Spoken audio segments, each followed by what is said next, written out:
Il peut nous utiliser aujourd'hui. Quand nous ne serons pas là, il va utiliser quelqu'un d'autre pour le servir. Amen. Amen. Même si nous crachons le feu, comme le pasteur a l'habitude de dire, quand nous crachons, même si nous crachons le feu, même si nous guérissons des gens, un jour nous allons nous reposer. Le Seigneur va prendre quelqu'un pour continuer à le servir. Amen. Et c'est ce qui était arrivé à Salomon, grand roi. Un jour, il est fatigué. Un jour, il est allé se coucher avec ses ancêtres. Et le Seigneur a élevé son fils qui s'appelle Roboam. Nous allons prendre notre Bible dans 2 Chroniques, chapitre 12, à partir du verset 1.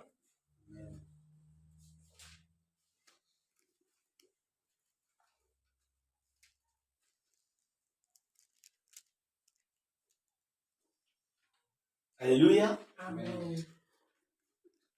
2 Chroniques, chapitre 12, à partir du verset 1. Lorsque Roboam se fit affermir dans son royaume et qu'il eut acquis de la force, il abandonna la loi de l'Éternel et tout Israël abandonna avec lui. Alléluia. Amen.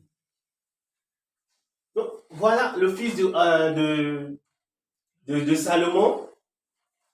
Quand Salomon est couché, quand Salomon est décédé, le royaume a été confié à Roboam. Et Roboam, il a regardé son père travailler, il a regardé ce que son père a fait pendant des années. Il a vu que son père était fidèle. Quand son père a été couronné, nous allons lire un petit chapitre avant de revenir, un petit verset avant de revenir sur ce que nous allons partager. On va 2 Chroniques, chapitre 1, cette fois-ci.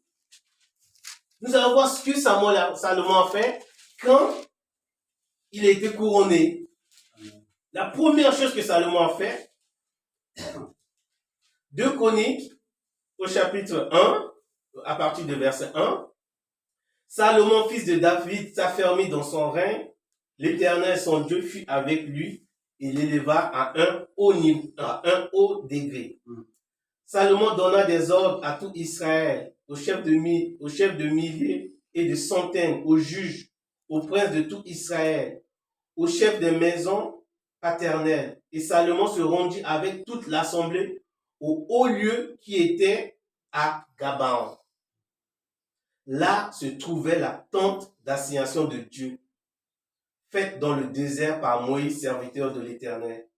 Mais l'arche de Dieu avait été transportée par David à Kirjat Jearim, à la place qu'il lui avait préparée, car il avait dressé pour elle une tente à Jérusalem.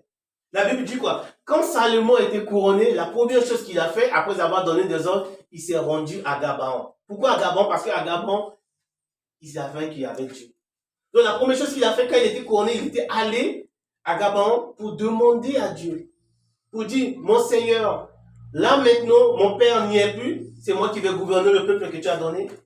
Mais ce que je veux, j'ai besoin de toi. Parce que je sais que je suis un homme seul, je ne peux pas y arriver. J'ai besoin de toi pour conduire le peuple que tu m'as donné. Pour te servir dignement, selon ta parole, selon tes règles, selon ta loi. Et à Gabaon, qu'est-ce que Dieu a fait? Nous allons lire le verset 7, à partir de verset 7, toujours de 2 Chroniques 1. On dit, pendant la nuit, Dieu apparut à Salomon et lui dit, Salomon, demande ce que tu veux que je te donne. Salomon répondit à Dieu, tu as traité David, mon père, avec une grande bienveillance et tu m'as fait régner à sa place. Maintenant, Éternel, Dieu, que ta promesse à David, mon père, s'accomplisse, puisque tu m'as fait régner sur un peuple nombreux, comme la poussière de la terre. Accorde-moi donc de la sagesse et de l'intelligence. Amen. Oui. On a vu que Salomon, quand il était couronné, la première chose qu'il a fait, c'est qu'il est allé rencontrer Dieu. Il sait qu'à Gabaon se trouvait Dieu. Il est allé d'abord demander à Dieu de lui donner la force, de lui donner de l'intelligence, de la sagesse pour servir le peuple. Amen. Amen. On dit parfois tel père, tel fils. On a vu que Salomon a fait ce que son père a fait. Il a suivi les traces de son père. Il est allé rechercher la face de Dieu. Et maintenant, autour de petit-fils de David, qui est Roboam, nous allons revenir maintenant dans 2 Chroniques, chapitre 12 maintenant. Qu'est-ce que Roboam a fait? Lorsque Roboam se fut affermi dans son royaume et qu'il lui acquit de la force, il abandonna la loi de l'Éternel et tout Israël abandonna avec lui. Alléluia. Voyons, le petit-fils de David, le fils de Salomon, l'homme sage, l'homme que Dieu a élevé au milieu de peuple d'Israël. Voyez que son fils, qui a vu tout ce qu'il a fait, il a abandonné le Seigneur. Parfois, ça peut arriver à certains de nous. Quand nous recherchons la face de Dieu, quand nous demandons à Dieu de nous aider, quand nous demandons que Dieu nous donne du travail, par exemple, une fois que Dieu nous donne du travail, une fois qu'on est bien assis, une fois que voilà, on a de l'argent qu'on voulait, une fois qu'on a une maison, une fois qu'on a tout ce qu'on veut, qu'est-ce qu'on fait? Certains de nous, il arrive qu'ils abandonnent Dieu.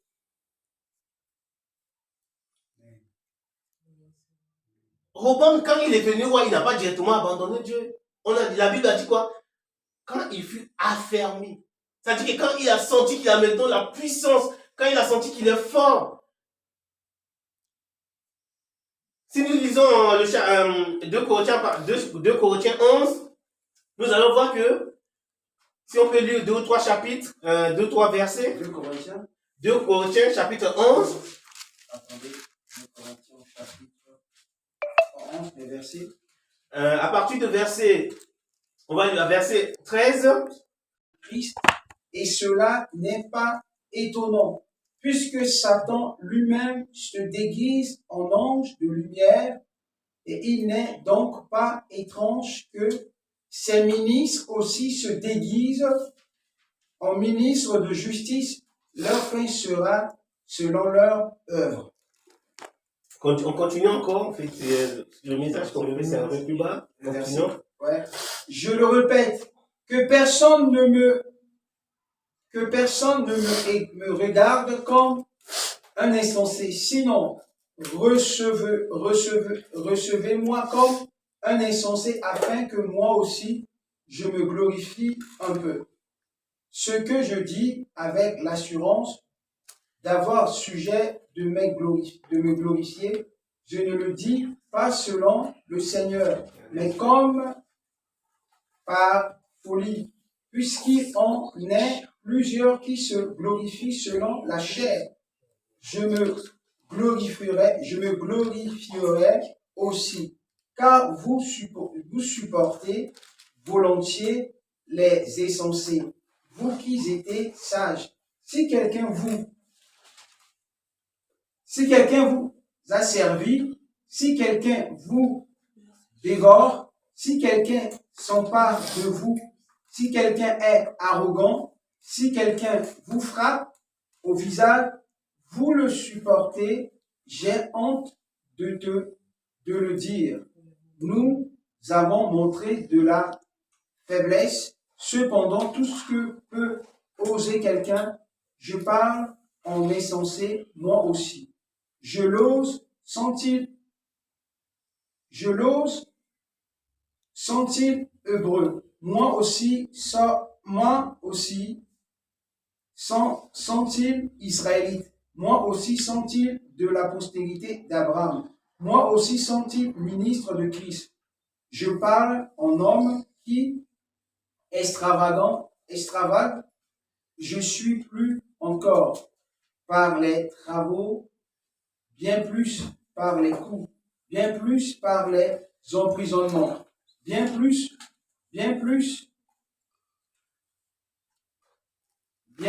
souvent en charge de mort. 5 fois j'ai reçu des Juifs 40 coups, moins un. 3 fois j'ai été battu de verge, 1 fois j'ai été lapidé, 3 fois j'ai fait naufrage, j'ai passé un jour et une nuit dans l'abîme, fréquemment en voyage.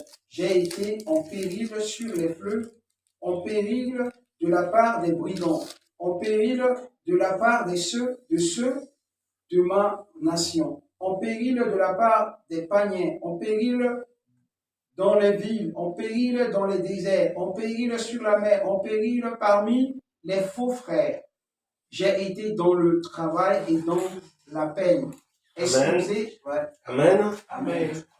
Ce que je voulais partager avec vous cette partie, c'est que quand Roboam, quand il est devenu roi, et qu'il a conquis des villes. Il a agrandi le royaume de Dieu. Il a renvoyé le royaume d'Israël. Il a fait beaucoup de batailles, il a remporté. Et pendant ces 3 premières années, quand il a remporté toutes ces victoires, parce que le Seigneur était avec lui. À un moment donné, il a senti qu'il était fort, qu'il est devenu puissant, qu'il était capable de gagner des combats, qu'il était capable d'aller conquérir des villes. Il s'est senti intouchable. Et faisons très attention quand nous arrivons à ce niveau. Quand nous pensons que nous sommes capables de tout faire, que nous n'avons plus besoin de Dieu, alors que c'était Dieu qui nous avait aidés. C'est-à-dire que Dieu qui était au commencement de ce que nous avons fait. Et là, quand nous abandonnons Dieu, Dieu, c'est quelqu'un qui a des principes. Dieu est avec Salomon parce que Salomon a donné sa vie au Seigneur Jésus. Dieu est avec David parce que David a toujours été attaché à Seigneur Jésus-Christ, à Dieu. Mais quand Roboam, il essaie de se sentir puissant, comme peut-être je disais au début, quand certains, ils prient Dieu, quand ils sont dans des moments de difficulté, ils prient Dieu, ils disent, Seigneur, là maintenant, j'ai pas de travail, je n'ai rien, je suis malade. Seigneur, si tu me guéris, je vais te faire ceci, si tu me guéris, je vais te servir, si tu me guéris, ma maison va te servir. Mais une fois que tu es guéri, une fois que tu as trouvé le travail, est-ce que tu continues toujours à servir le Seigneur? Est-ce que tu continues toujours à avancer avec le Seigneur? Est-ce que tu respectes les lois du Seigneur? On a vu Roboam, le petit-fils de David, qui a conquis des villes, qui a agrandi le royaume d'Israël. Donc, 2 Chroniques à partir de 12, verset 2. On a dit la 5e année du règne de Roboam, quand il a abandonné le Seigneur. Shishak, le roi d'Égypte, monta contre Jérusalem parce qu'il avait péché contre l'Éternel. Il avait 1200 chars et 60 000 cavaliers. Il vint d'Égypte avec lui un peuple innombrable, des Libyens, des Sukiens et des Éthiopiens. Il prit les villes fortes qui appartenaient à Juda et arriva jusqu'à Jérusalem. Alors, Shemaji, le prophète, se rendit auprès de Roboam et des chefs de Juda qui s'étaient retirés dans Jérusalem. Quand vous êtes un chef, quand vous êtes un roi, et que vous décidez d'abandonner Dieu, évidemment, vos sujets ils vont aussi abandonner Dieu. Parce que les gens, ils ont l'habitude quoi? Ils ont l'habitude de suivre, parfois, aveuglement les chefs. Ils n'ont pas cet esprit de discernement. C'est des gens qui ont connu Dieu au temps de Salomon. Et maintenant que Roboam a décidé d'abandonner Dieu, eux aussi, ils ont abandonné Dieu avec lui. Parfois, faisons attention, même si nous sommes dans un mouvement, même si nous sommes dans un lieu, même si nous avons un chef, la loi de Dieu est au-dessus de tout.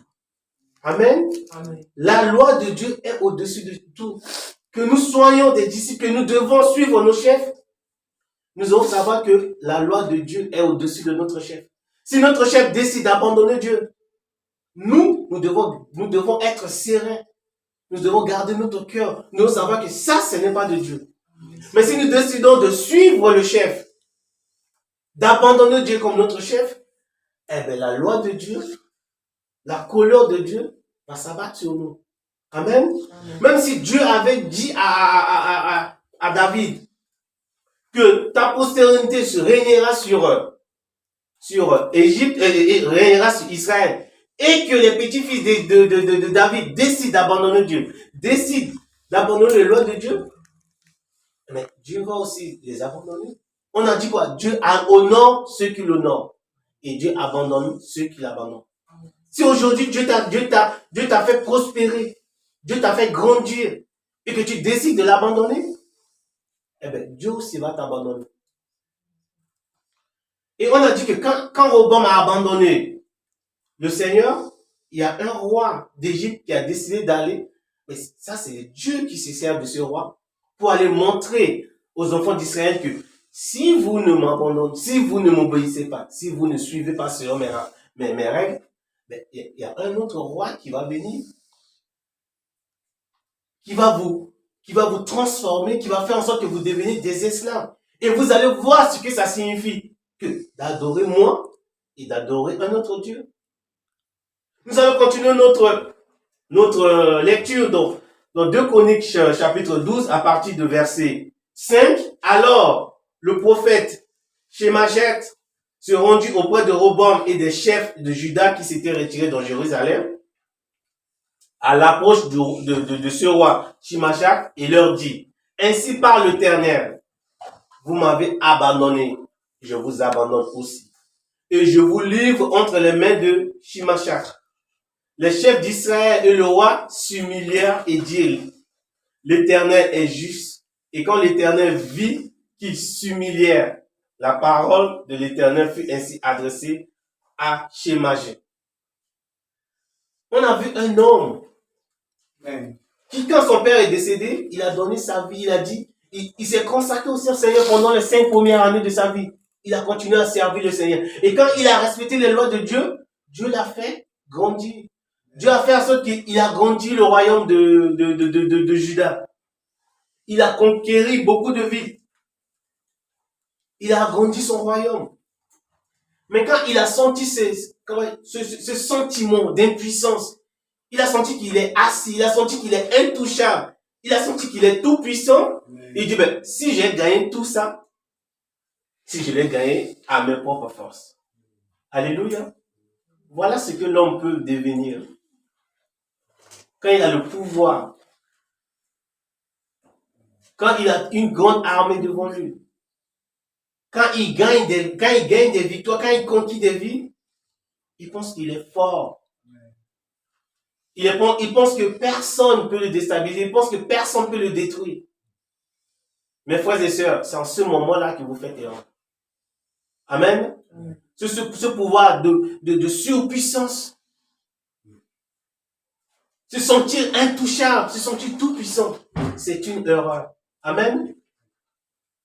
Nous devons toujours être humbles comme Salomon. Pendant ces 40 ans de règne, malgré qu'il était, Dieu l'a promis, Dieu l'a dit qu'il n'y aura aucun roi, plus puissant, il n'y aura aucun roi qui aura la richesse que tu as. Malgré tout cela, pendant ces 40 années, Salomon était resté attaché aux valeurs, était attaché à la foi de Dieu, était resté fidèle au Seigneur. Nous allons lire dans 2 Timothée.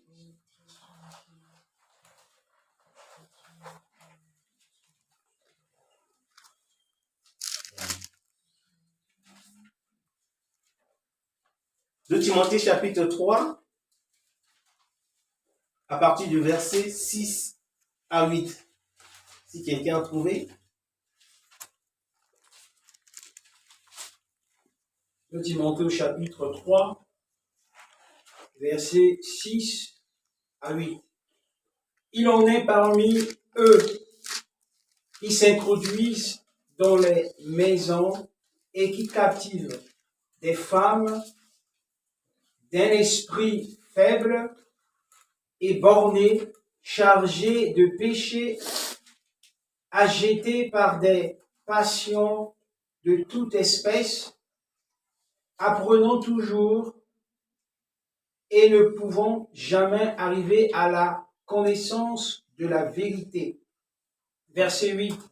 De même que Jeanne et Jean s'opposèrent à Moïse, de même ces hommes s'opposent à la vérité, étant corrompus, d'entendement reprouvés en ce qui concerne la foi. On va continuer jusqu'à 11. Mais ils ne feront pas de plus grand progrès, car leur folie sera manifestée pour tous, comme le fut celle de ces 2 hommes. Pour toi, tu as suivi de près mon enseignement, ma conduite, mes résolutions, ma foi, ma douceur, ma charité, ma constance. Alléluia. Amen. Là, on voit quelqu'un comme Roboam. C'est quelqu'un qui a été enseigné par la douceur de Dieu, a été enseigné par la charité, a été enseigné par les lois de Dieu. Cet homme devait être fidèle à cela. Mais voilà, la super puissance, le super pouvoir l'a transformé. Parfois, quand nous sommes dans des moments difficiles, quand nous avons besoin d'argent, quand nous avons besoin de toi, quand nous avons besoin de voiture, le Seigneur est celui qui est capable de nous honorer tout cela. Le Seigneur peut nous soutenir, le Seigneur peut nous aider. Mais quand nous avons tout ce que nous avons demandé, est-ce que nous allons toujours garder cette humilité vis-à-vis de notre Seigneur? Est-ce que nous allons toujours être ses enfants? Est-ce que nous allons toujours continuer à le suivre? Nous avons un homme qui a grandi dans la foi. Un homme où les parents ont servi Dieu pendant plus de 40 ans. Il n'y a pas que son père, il y a son grand-père aussi. Et voilà ce jeune Roboam, ce jeune roi qui est arrivé au trône. Le Seigneur tient toujours sa promesse. Comme il a promis à David, il a continué à accompagner Roboam. Mais Roboam a décidé quoi? De tourner, de se détourner du Seigneur. Et qu'est-ce qui s'est passé? Tout son peuple aussi s'est détourné. Tout l'Israël s'est détourné de Dieu. Et on a dit quoi? On a dit, quand le prophète Shimashek est venu, le prophète Shimashia est venu pour leur dire que le Seigneur a vu ce que vous avez fait, a vu le péché que vous avez commis, a vu que vous êtes détourné de sa parole. Il va vous détruire. Mais comme le Seigneur, il est toujours bon. Si aujourd'hui, ce matin, tu te trouves dans ce moment, tu te trouves dans cette situation de super puissance, de super pouvoir, que tu te dis que je peux décider de détruire, je peux décider de vaincre tout le monde, et que personne ne peut m'atteindre. Dis-toi que tu es en train de te tromper toi-même. Celui qui t'a mis dans cette situation, c'est le Seigneur. Donc, il peut te détruire à tout moment. Et quand il va te détruire, tu vas même pas te rendre compte que c'est arrivé vite. Ça va tellement arriver vite que le pasteur a dit il y a quelque temps que quand l'esprit malin entre en toi qui est enfant de Dieu, il va te détruire d'une manière que tu peux même plus te relever. Amen. Il va te détruire d'une manière que tu peux même pas te relever. Parce qu'il sait que tu connais le Seigneur. Et il sait que le Seigneur peut venir te délivrer. Donc quand il entre dans ta vie, quand tu lui laisses une fenêtre qui entre, il va te détruire d'une manière que tu pourras même plus te relever. Alors fais attention à ces sentiments de super puissance que peut-être que tu peux avoir sur mon cœur. Que les gens viennent vers moi, les gens viennent s'agenouiller devant moi. Je peux décider de tout. Fais attention à ces sentiments de super puissance ce matin. Ne cherche pas à te détourner du visage de ton Seigneur. Ne l'abandonne pas. Au verset 8 de 2 Chroniques 12, qu'est-ce qui est dit? Quand ils se sont humiliés devant le Seigneur, ils se sont humiliés, le Seigneur a dit quoi? Je ne les détruirai pas. Je ne tarderai pas à les secourir. Et ma colère ne se répandra pas sur Jérusalem par Shimashek. Mais ils lui seront assujettis et ils seront ceux qui savent me servir ou servir les royaumes des autres pays.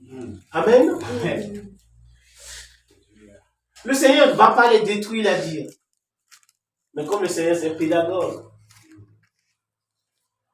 il va quand même les châtier. Donc quand tu te trouves dans cette situation, je suis puissant, il n'y a personne qui peut m'atteindre. Je peux faire tout ce que je veux. Et que voilà, tu te rends compte rapidement que voilà, tu es dans l'erreur.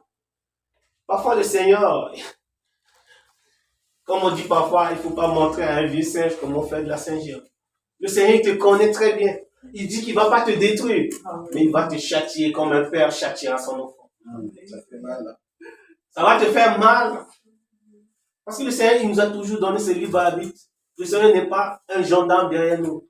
Il a déjà établi ses règles. Il a déjà établi son trône. Il a déjà établi sa royauté. Nous qui sommes enfants de Dieu, nous connaissons cela.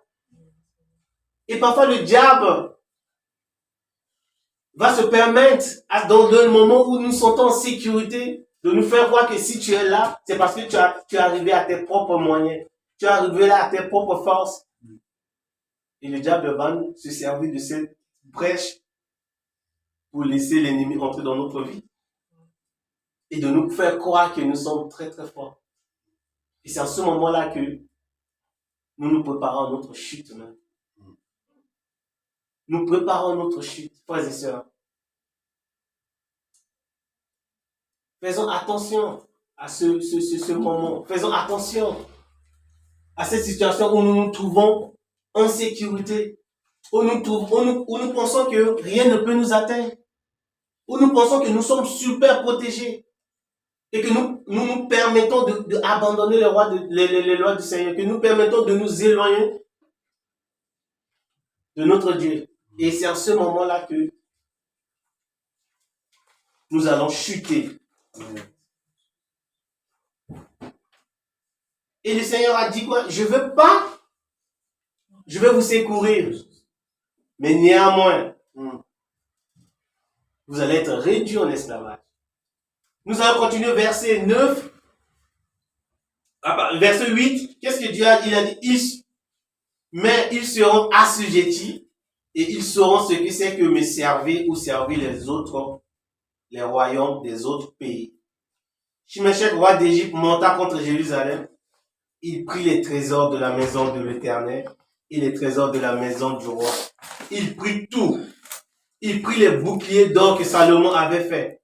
Le roi Roboam fit à leur place des boucliers d'airain et il les remit aux soins des chefs des coureurs qui gardaient l'entrée de la maison du roi. Toutes les fois que le roi allait à la maison de l'Éternel, les coureurs venaient, il les portaient, puis il les rapportait dans la chambre des coureurs. Quand vous arrivez à ce niveau de superpuissance et que vous abandonnez le Seigneur, le Seigneur vous abandonne. Mais ce que aussi j'ai aimé, c'est qu'ils se sont rendus compte vite qu'ils sont dans l'erreur. Ils se sont précipités pour s'humilier devant Dieu. Dieu est miséricordieux en tout temps, en toutes circonstances. Il pouvait les protéger. Mais quand parfois tu te sens trop fort, le Seigneur veut te faire comprendre que je suis le Dieu d'Abraham. J'ai été avec tes grands-parents. J'ai été avec ton père. Donc c'est pas toi aujourd'hui qui va m'apprendre. C'est pas toi aujourd'hui qui va t'éloigner de ma parole. Que je vais tout te pardonner. Même si je vais sauver ta vie, mais tu vas être assujetti. Vous savez ce que ça signifie? Servir quelqu'un que tu connais pas. Quelqu'un qui vient d'un autre pays. Il est venu te faire la guerre, te dominer, détruire tes villes, prendre tout ce qui t'appartient. Tout ce que Salomon a fait pour Dieu, ces gens, ils sont venus, ils ont pris. Donc, frères et sœurs, ce matin, le Seigneur veut nous rappeler, le Seigneur veut te rappeler. Ne soyons pas comme ces personnes qui, une fois que le Seigneur a accompli nos vœux, une fois que nous avons prié le Seigneur, mais le Seigneur, c'est normal, le Seigneur est notre Dieu. Quand nous lui demandons quelque chose, il sait que nous sommes ses enfants. Il répond favorablement parfois à ce que nous demandons. Mais est-ce que, une fois que nous avons ce que nous avons demandé à Dieu, est-ce que nous gardons toujours la foi? Est-ce que nous restons attachés à notre Dieu? Est-ce que nous n'allons pas nous sentir super puissants? Nous n'allons pas nous sentir que nous avons tout le pouvoir, que nous pouvons l'abandonner et faire ce qui ne glorifie pas son nom?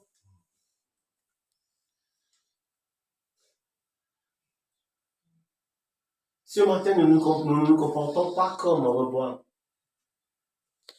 Ce matin, nous ne sommes pas de ceux qui abandonnent le Seigneur quand nous avons tout ce que nous voulons. Nous ne sommes pas ceux qui abandonnent le Seigneur quand nos vœux, quand nos demandes ont été répondues favorablement. Soyons ceux qui sont comme Salomon, malgré toutes les richesses, malgré toute la sagesse, malgré toute l'intelligence, malgré que tous les rois du monde venaient vers lui pour lui demander conseil. Il n'est pas allé jusqu'au niveau de son fils Roboam pour abandonner le Seigneur, pour laisser l'ennemi venir prendre tout ce que le Seigneur a fait. Il est resté fidèle. Ce matin, restons fidèles à Dieu. Dans 2 Timothée 3 que nous avons lu tout à l'heure, le Seigneur a dit quoi?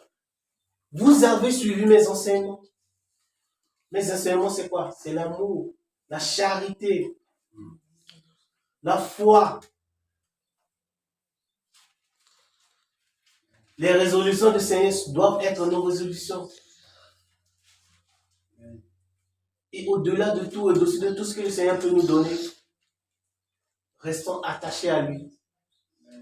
Parce que quand nous décidons d'abandonner Dieu, malgré que nous connaissons son enseignement, malgré que nous connaissons sa douceur, le Seigneur, il est ce Père qui peut nous châtier. Et ce que Dieu veut de nous ce matin, c'est d'être des enfants obéissants, des enfants qui restent attachés à lui, qui suivent ses paroles. Comme Salomon a fait pendant ses 40 ans de règne, pendant ses 40 ans de pouvoir. Il ne s'est jamais senti super protégé, il ne s'est jamais senti au-dessus de tout. Il n'a pas abandonné Dieu quand il était affermi. Quand il était affermi, qu'est-ce qu'il a fait? Il a quitté son trône, il est allé jusqu'à Gabaon pour rechercher Seigneur. Il est allé chercher Seigneur. Malgré que le Seigneur se trouvait Gabaon, dans les lieux hauts, Salomon, il a quitté son trône. Il est allé là-bas pour chercher la face de Dieu. Soyons de ces chrétiens qui restent attachés à Dieu, quelles que soient les situations. S'il répond favorablement à tout ce que nous avons demandé, il est Dieu. Qu'il ne répond pas à tout, il reste Dieu. Ne soyons pas ceux qui l'abandonnent quand nous aurons tout ce que nous avons demandé de lui. Tu as demandé à Dieu d'avoir un travail, il t'a donné. Après, tu te dis que tous les dimanches, je suis fatigué, je ne peux pas venir au travail. Que le travail que le Seigneur m'a donné, c'est trop. Que ça me fatigue énormément. Que j'ai pas le temps de prier. Que j'ai pas le temps de venir à l'église. J'ai pas le temps de passer des moments de fraternité. J'ai pas le temps de passer des moments dans la prière, dans le moment, dans l'adoration. Le Seigneur, il nous donne tout par rapport à notre propre force. Il ne peut pas nous donner quelque chose qui est plus fort que nous, qui est plus lourd que nous. Non. Il donne toujours tout par rapport à nos forces, par rapport à notre capacité. Alors, si tu as ce que le Seigneur t'a demandé et que peut-être ces pensées te viennent, ah, je suis fatigué. Ah, le travail qu'il m'a demandé, il m'a donné, c'est trop fort, je ne peux pas. J'ai plus le temps pour le louer. Ce matin, dis à toutes ces pensées de s'éloigner de toi. Parce que le Seigneur n'est pas bon. Le Seigneur qui a donné la sagesse et tout à Salomon pendant ces 40 années, et que Salomon est resté attaché à lui, il est demeuré à Salomon pendant toutes ces années. Donc le Seigneur, il va demeurer avec toi. Ne laisse pas ces pensées venir t'envahir, te dire que tu es super protégé, que tu es super puissant et que tu es tenté de l'abandonner. N'abandonne pas ton Seigneur, parce que le jour où tu vas l'abandonner, il va te laisser, il va te délivrer, il va te laisser entre les mains des autres royaumes, entre les mains de d'autres rois, entre les mains de d'autres dieux que tu ne connais pas. Et ça va être de l'esclavage que tu vas vivre. Amen. Ce matin, le Seigneur nous rappelle que si nous demeurons à lui, il demeurera à nous. Si nous l'abandonnons, il va nous abandonner. Et s'il nous abandonne, ça sera la destruction totale.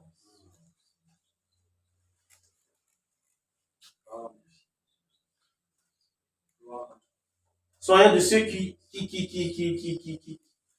ont suivi ces enseignements de Dieu, de le garder dans le cœur. Soyons de ceux-là qui ont écouté la douceur de Dieu, de pratiquer jour après jour. Soyons de ceux-là qui ont écouté les résolutions de Dieu, de faire de ces résolutions nos résolutions dans nos vies. Que nous demeurons en lui, qu'il demeure en nous jour après jour. Alléluia. Toi qui es là ce matin, qui m'as écouté, qui as écouté la parole de Dieu ce matin, et que tu te trouves dans cette situation de super pouvoir, de super puissance, et que tu penses que rien ne peut t'atteindre, détrompe-toi ce matin. Le Seigneur seul demeure le maître de temps encore. Demeure seul le maître de chaque chose.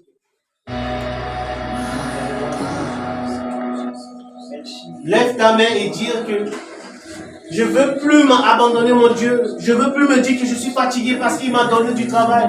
Je peux plus me dire que je suis fatigué parce que je lui ai demandé de mariage. Il m'a donné un mari, il m'a donné une femme. Je peux plus le servir parce qu'il m'a donné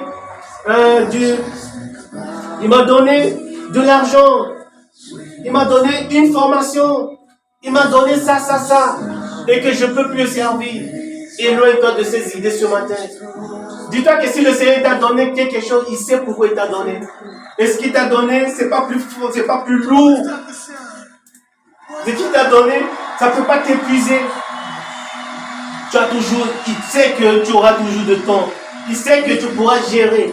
Il sait que tu pourras combiner ce qu'il t'a donné et sa parole à lui.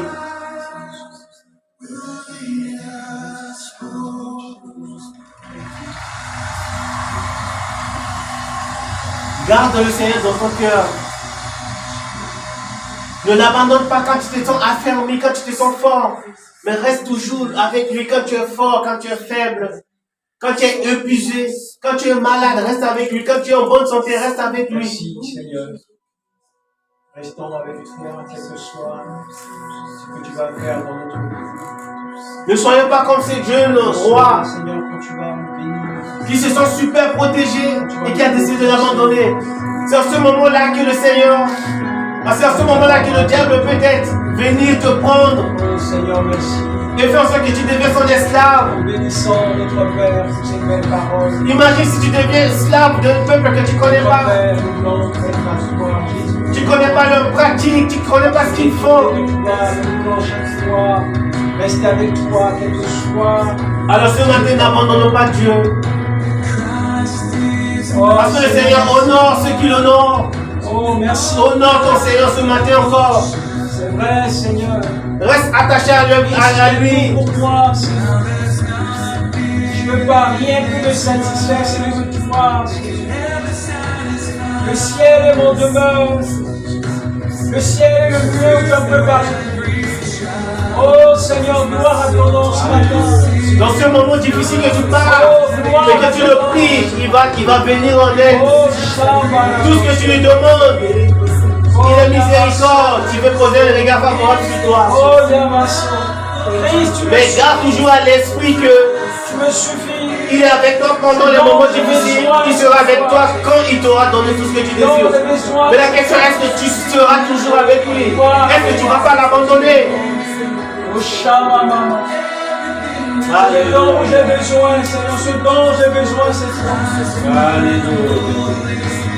Oh Seigneur, merci, parce que quel que soit, Seigneur, ce que tu vas me donner, quelles que soient les conditions que tu vas me mettre, tu m'apprends ce matin, Seigneur, à respirer en toi, à m'abandonner en toi, à compter sur toi, à regarder.